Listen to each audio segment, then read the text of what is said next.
কথা যে একটা মনে পড়ছে, এটা কি কইলে তা তো ওই এক মহিলা তার স্বামীরে লইয়া গেছে চিড়িয়াখানা সাইটে। তো আজ কথা কয় কেন এই তোমরা এখানে কি করো? দাঁড়িয়ে দাঁড়িয়ে এখানে কি করো? এই তোমরা বসো নাইলে সরো, দুইটার একটা, বসো নাইলে সরো। তোমাদের জন্য যারা ফিসে বইয়া রয়েছে তারা দেখে না, সরা বিরক্ত করো না। আমিন ক। তো যেই কথাটা কইতাম ইসলাম কইলাই, ওই যে এক মহিলা তার স্বামীরে লইয়া নতুন বিয়ে হয়েছে, তেমনি বউ লইয়া জামাই লইয়া গেছে চিড়িয়াখানা চাইতো। এখন তো নতুন বিয়ে হয়েছে, জামাইরে যেটা কয় জামাই ডে শুনে, তো চিড়িয়াখানা চাইতো গেছে। পরে এই চাইতে চাইতে বাঘ চাইছে, শিয়াল চাইছে, তারপরে গিয়া আপনার হরিণ চাইছে, জেব্রা চাইছে, হাতি চাইছে, চাইতে চাইতে বান্দর চাইতে গেছে। বানর চাইতো গিয়া দেখে যে অনেকে বানরে বাদাম দেয়, তো বানরে আবার বাদাম খায়। তো এটা দেখে সেটা এবিটিরও মনটায় ধরছে, আরে আমিও যদি কয়েকটা বাদাম আনতাম তো বান্দরে দিতাম, আমারটি খাইতো। এই চিন্তা করে সেটা এবিটি চিন্তা করে কী দেওয়ান যায়, কী দেওয়ান যায়। পরে ব্যাগও আর দিয়া দেখে একটা আম আছে, তখন আমডারে ইটা দিয়া ভিতরে দিছে। পরে বান্দরটা আমডা লইছে, লইয়া সেটা এই আমডা দেওয়ানোর কথা মুহ দইরা রাখছে ফিসি দিয়া নিয়ে। তো ফিসি দিয়ে ধরে রাখছে। পরে এখন তো এই মহিলা খুব অপমানিত হয়েছে যে দেখছো আমি আম দিলাম খাইতো, আর বান্দরটা আমার লগে এরকম একটা দুষ্টামি করে। তো বান্দর তো জানে, তারপরে এরকম একটা বান্দরামি করো না আমার লগে। তো মহিলা রাগ হইয়া সেরা যে বানরের যে ইন্সপেক্টর আছে, সুপারভাইজার, হ্যাঁ ডাক দিছে, আজ বান্দরের দায়িত্বে কে আছে না ইয়েন। তা হেবার আইসে পরে কয় কি আফা? কয় আমি আপনার বান্দরে এত বেয়াদব বান্দর এটি রাখছেন চিড়িয়াখানার, আমি আম দিলাম খাইতো, এটা দিনিয়া ফিসি দিয়া ধরে রাখছে। আমি কত বড় শরম পাইছি নতুন জামাইয়ের সামনে। কয় আফা ঘটনা আছে। কি আছে? কথা না কি আছে? কয় কি ঘটনা? কয় আর আগেও আরেকজন এসে এমনি আম দিছিল, আম দিছে পরে এটা করছে কি বেহতেরা বান্দর তো পুরা আম আস্তা মুহ দিয়া লাইছে।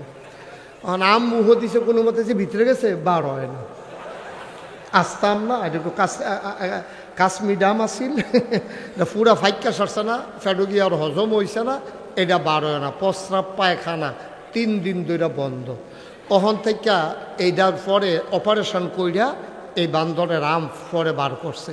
এটা আবার বান্দরের মনে রয়েছে, এর লেগে ওখান যেটা দেয় এটা চায় বার হইবনি।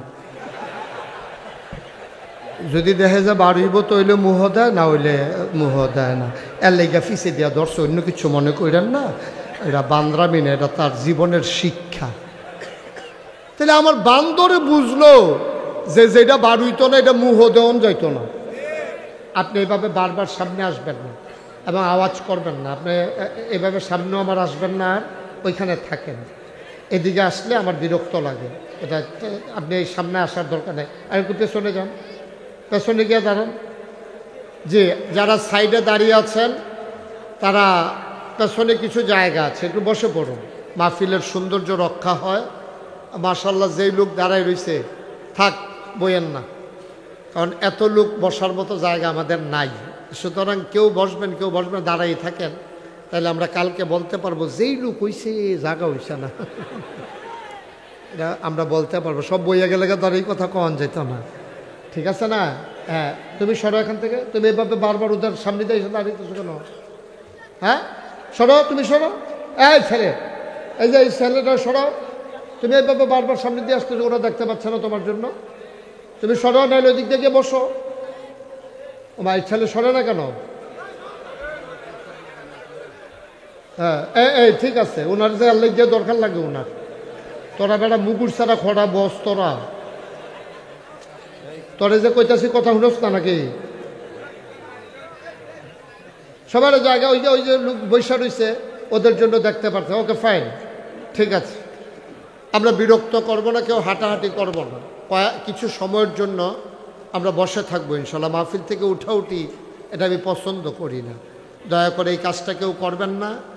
যারা উঠতেছেন একটু ধৈর্য ধরে বসেন, সবর এখতিয়ার করেন। লম্বা সময় বসেছিলেন তো, মাসজিদে উঠার আর সময় পান নাই। সারা রাতের মাহফিলগুলোতে 3-4 ঘন্টা পরে পরে হাফ অ্যান আওয়ার দেওয়ার দরকার, যেন কাম টাম সাইডে ইয়ে বইতে পারে। হ্যাঁ ঠিক আছে, এটা সামনের বছর আমি হুজুরকে বলে যাব যেন এরকম হাফ অ্যান আওয়ারের সিস্টেম রাখে। হ্যাঁ, আমিন কন। এই আওয়াজে ওয়াজ হবে না, জোরে কন। মঞ্চে যারা বসে রয়েছে তারা না কইলেও সারব, তারা যে বইয়া রয়েছে এটা এদের বেশি। তারা যারা আমার সম্পর্কে জানে না, যখন মঞ্চে বইয়া কেউ কথা না কয়, তারারে নামাইয়া কন্যা যে নিচে তাই না বয়াম, তখন না টের পাইব। হ্যাঁ, আমার নিচে কন্যা আছে না, আপনারা কি থাকবেন না নাইমা লইবেন বুঝ করে থাকেন? হ্যাঁ না, অহন তো কইবেন, অহন তো ডরে ডরে দেখছে যে নাইম মানে জায়গাও লাগে, এর লাগে অহন মাসাল্লাহ আওয়াজ বাড়িতে আছে। হ্যাঁ ঠিক আছে, আমরা যতক্ষণ কথা শুনবো পিন পতায় ছেলে আয় বস। আর একজন লোক যারা দাঁড়াইছেন দাঁড়াইছেন, এখন যেহেতু আলোচনা শুরু হচ্ছে, এখন আর একজন উঠা যাবে না, সবাই পড়ে না আমিন বলেন সুবহানাল্লাহ। আপনি কি উঠবেন? জি ওকে ফাইন, যান। মাই দিদি উঠন যেত না, একবারে সব ঝামেলা টামেলা মুক্ত করে আসলে এটা সরাই দাও। হ্যাঁ হুমায়ুন ভাই অনেকক্ষণ বইয়া আসছিল তো, এবার একটা জায়গা দাও। হ্যাঁ হ্যাঁ ঠিক আছে, এটা এটা আমার ইয়ে চেয়ারের নিচে রাখেন, নিচে রাখেন চেয়ারের নিচে। ওকে হ্যাঁ ঠিক আছে, সবাই পড়েন আলহামদুলিল্লাহ। সবাই পড়ছেন তো? সবাই পড়লে এই আওয়াজ হয় নাকি? সবাই পড়েন আলহামদুলিল্লাহ, বলেন সুবহানাল্লাহ, বলেন আল্লাহু আকবার। শুকরিয়া আদায় করলাম কার? করব কার? করে যাব কার? লস না লাভ? কম না বেশি? প্রমাণ আছে নাকি নাই? আমার আল্লাহ রাব্বুল আলামিন কুরআনুল কারীমে কত সুন্দর করে ওয়াজ করে দিলেন। আল্লাহ বলেন লা ইন শাকারতুম লা আযীদান্নাকুম। ও দুনিয়ার মানুষ, নামত পেয়ে যদি শুকরিয়া আদায় করবে, যেই নামত পেয়ে শুকরিয়া আদায় করবে, শুকরিয়া আদায়ের কারণে ওই নামত আমার আল্লাহ আরো বহুত গুণে বাড়িয়ে দেবেন। বলেন সুবহানাল্লাহ। আমার আল্লাহ যা বলেন তা করেন নাকি করেন না? কম কম না বেশি বেশি? প্রমাণ আছে নাকি নাই? কুরআনুল কারীমে 30 পারায় সূরা বুরুজের শেষ অংশে আল্লাহ কত সুন্দর করে ওয়াজ করে দিলেন। আল্লাহ বলেন ফাআলুল লিমা ইউরিদ। আমার আল্লাহ এমন আল্লাহ, তার যা মন চায় ওই কাজটাকে আমার আল্লাহ বেশি বেশি করে দেন। বলেন সুবহানাল্লাহ। আমার আল্লাহ দুনিয়ার মানুষের মতো না। দুনিয়ার মানুষ বলে একটা করে আর একটা, ঠিক কিনা? অসুখে পড়লে একরকম, ভালো হয়ে গেলে আর এক রকম, ঠিক কিনা? বিপদে পড়লে একরকম, বিপদ দূর হয়ে গেলে আর এক রকম, ঠিক কিনা? দুনিয়ার মানুষ নদী পার হওয়ার আগে একরকম, নদী পার হয়ে গেলে আর এক রকম, ঠিক কিনা? কলিজার টুকরা যুবকেরা, পর্দার আড়ালের মা ও বোনেরা, সবার প্রতি আমার আবারও আন্তরিক সশ্রদ্ধ সালাম। আসসালামু আলাইকুম ওয়া রাহমাতুল্লাহি ওয়া বারাকাতুহু। আল্লাহর খাস মেহেরবানি, রাত 12টা পার হয়ে গেছে, তারপরও মাশাআল্লাহ আপনারা এ মাহফিলকে জনসমুদ্রে পরিণত করে দিয়েছেন। তা আমি আপনাদেরকে লম্বা সময় কষ্ট দেব না, আবার কিছুক্ষণ পরেই ছেড়ে দেব, বিষয়টা এমনও না, একটা মিল মতো ইনশাআল্লাহ।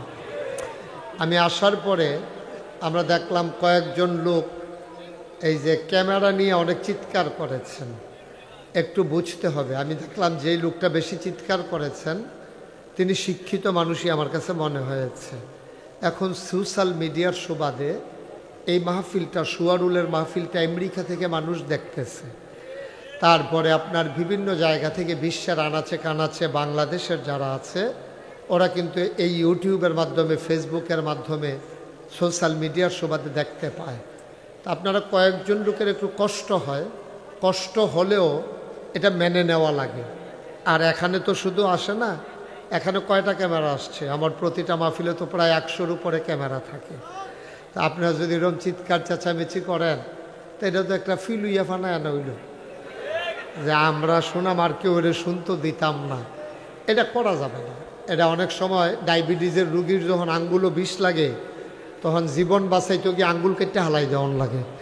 তা আপনার এই মাহফিলটাকে প্রাণবন্ত করার জন্য, দেশ বিদেশে ছড়িয়ে দেওয়ার জন্যে আপনার একটু দেখতে কষ্ট হলে ওইটা মেনে নেওয়া লাগে, আর নাহলে তো সমস্যা। আশা করি আর কেউ আওয়াজ করবেন না, এটাকে মেনে নেওয়া লাগবে। আর আমাকে যিনি দেখতে চেয়েছেন বারবার চিৎকার, উনি আমাকে বেশি মহব্বত করে, তো বারবার আমাকে দেখতে না পারলে তো খারাপ লাগবেই। তো আমি মাহফিল শেষ করে এই কোনাটা দেওয়া দাঁড়াইলে আপনি কতক্ষণ ছাইয়া দিয়েন।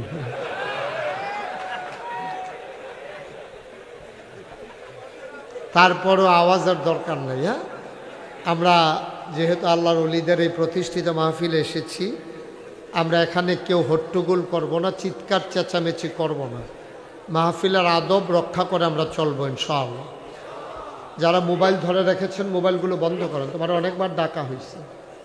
মোবাইল এভাবে রেকর্ড হয় না ভাই, অযথা আপনি ধরে রাখছেন, নিজেও শুনতে পারছেন না, কাউকে শুনতে দিচ্ছেনও না। আপনি তো এইভাবে কি রেকর্ড হবে? আপনার সাথে আমার সাউন্ড কানেকশন আছে, তা আপনি শুধু শুধু ধরে রাখছেন গেতে। এবার দেখায় একটা মোবাইল হয়েছে, এটা মোবাইল তো হগলের আছে, তো এটা আপডেটটা দেখাই আলাপ কি নামান, মোবাইল বন্ধ করেন।